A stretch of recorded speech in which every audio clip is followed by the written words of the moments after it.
নমস্কার, শুভ সকাল। আজ 20শে সেপ্টেম্বর শনিবার। পঞ্জিকা অনুসারে আজ আশ্বিন কৃষ্ণা চতুর্দশী তিথি। পিতৃপক্ষে আজ পালিত হচ্ছে চতুর্দশী শ্রাদ্ধ।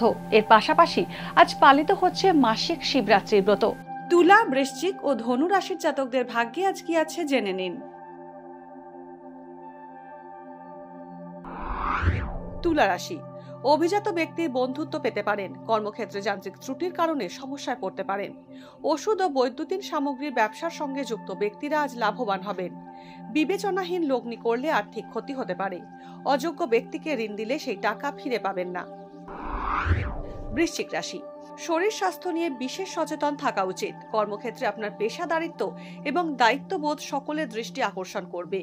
মামার শরীর খারাপ হতে পারে। জীবনসঙ্গীর সহায়তায় জটিল সমস্যার সমাধান হবে। স্বর্ণকার ও কাগজ ব্যবসায়ীরা লাভবান হবেন। কাছাকাছি ভ্রমণ হতে পারে। ধনুরাশি, কর্মক্ষেত্রে পদোন্নতিতে দেরি হলেও নিরাশ হবেন না। আত্মমর্যাদার প্রশ্নে খানিকটা বিব্রত হবেন। বিদেশি বহুজাতিক কোম্পানিতে চাকরি পেতে পারেন। সন্তানের শিক্ষার কারণে খরচ বাড়বে। গুরুস্থানীয় ব্যক্তির আচরণে মনে কষ্ট পাবেন। আপনার কৌশলী কথায় জটিল সমস্যার সমাধান হবে।